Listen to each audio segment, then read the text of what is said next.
జై గురుదేవ.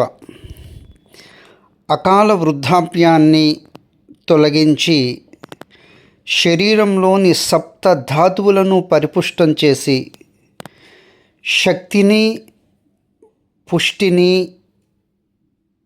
ఇవ్వగలిగే ఒక అమృతతుల్యమైనటువంటి ఆహారం తయారీ విధానం మనం నేర్చుకుందాం.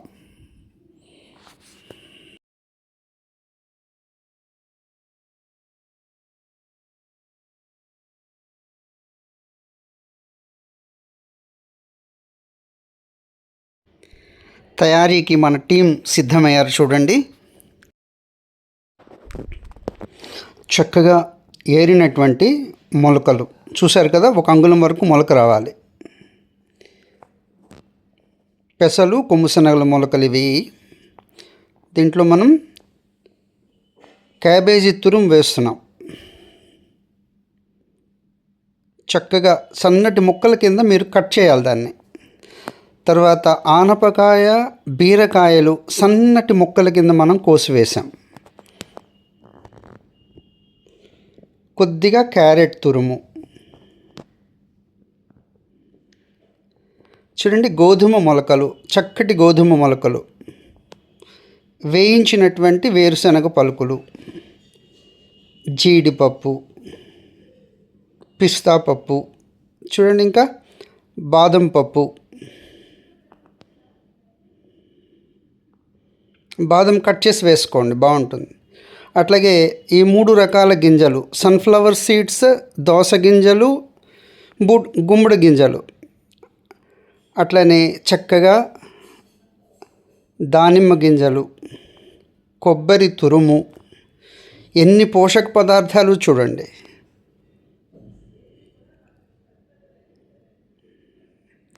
గుమగుమలాడేటువంటి చక్కని తాలింపు, అందరికీ తెలిసినదే తాలింపు. దీంట్లో మనం ఈ డీటాక్స్ పౌడర్ అంటే ధనియాలు, జీలకర్ర, వాము, శొంఠి, మిరియాలు సన్నని సెగలో వేయించి తయారు చేసినటువంటి పౌడర్ వేస్తున్నాం. రాక్ సాల్ట్ కొద్దిగా రుచి కోసం, అంతే. చక్కగా కలుపుకోవాలి. దీన్ని ముందు కలిపేసి సిద్ధం చేయండి, ఎందుకంటే పెరుగు ఇష్టం లేని వాళ్ళు ఉంటారు, వాళ్ళ కోసమని ముందు మనం కలిపేసి తీసేస్తాం. తర్వాత పెరుగు చక్కగా కలుపుకుంటాం. కలపటంలోనే ఉంది అంత, చక్కగా కలిపేది. నిమ్మరసం కొద్దిగా యాడ్ చేస్తాం.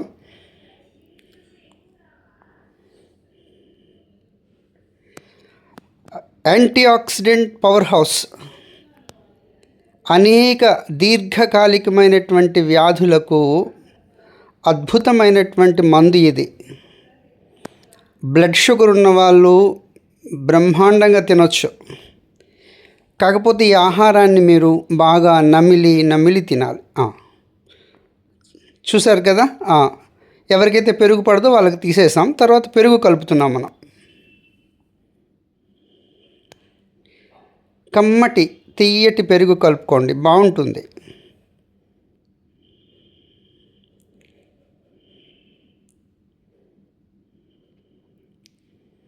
రోజు 1 కప్పు మీరు ఈ అమృతాహారాన్ని తీసుకున్నట్లయితే చాలా సహజంగానే దేహమంతా ఆరోగ్యవంతం అయిపోతుంది.